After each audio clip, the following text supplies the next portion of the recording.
আজকে দেখাবো কিভাবে খুব সহজে আপনার পুরাতন জিমেলের ইউজার নেম পরিবর্তন করতে পারবেন। আপনারা হয়তো ভুলবশত এমন একটি ইউজার নেম দিয়ে দিয়েছেন, সেটার পরিবর্তন করতে পারছেন না। তাই আজকে দেখাবো কিভাবে আপনার পুরাতন জিমেলের ইউজার নেম পরিবর্তন করে নতুন ভাবে ইউজার নেম তৈরি করবেন। তো পরিবর্তন করার জন্য প্রথমে আপনারা চলে যাবেন জিমেলে।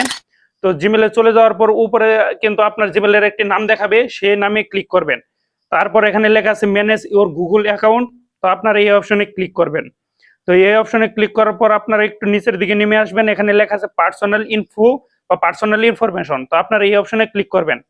তো এই অপশনে ক্লিক করার পর এখানে লেখা আছে ইমেল। তো আপনারা এই অপশনে একটি ক্লিক করে দিবেন। তো এই অপশনে ক্লিক করার পর এখানে কিন্তু আবার আপনাদের সেই পুরাতন জিমেলটা শো করবে। তো আপনারা এই অপশনে আরেকটি ক্লিক করে দিবেন। তো এখানে ক্লিক করার পর আপনাদের জিমেলের যে পাসওয়ার্ডটা আছে সেই পাসওয়ার্ডটা আপনারা এখানে দিয়ে দিবেন। তো পাসওয়ার্ডটা দিয়ে দেওয়ার পর এখানে লেখা আছে চেঞ্জ গুগল অ্যাকাউন্ট মেল। তো আপনারা এই অপশনে ক্লিক করবেন।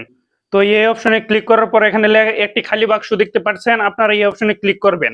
তো এই অপশনে ক্লিক করার পর আপনারা বর্তমানে যে ইউজার নেমটি দিতে চান সেই ইউজার নেমটি এখানে দিয়ে দিবেন।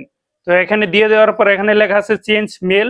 তো আপনারা এই অপশনে একটি ক্লিক করবেন। তো এই অপশনে ক্লিক করার পর এখানে লেখা আছে ইয়েস চেঞ্জ মেল।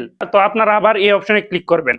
তো এই অপশনে ক্লিক করার পর আপনারা আবার সেই পুরাতন জিমেল চেক করে দেখবেন, আপনাদের কিন্তু সেই পুরাতন জিমেলটি চেঞ্জ হয়ে এই নতুন জিমেলে শিফট হয়ে যাবে। তো এই ভিডিওটা যাতে না হারিয়ে যায় এবং এরকম আরো নতুন নতুন ভিডিও পেতে আমার চ্যানেলটা সাবস্ক্রাইব করে পাশে থাকবেন। আল্লাহ হাফেজ।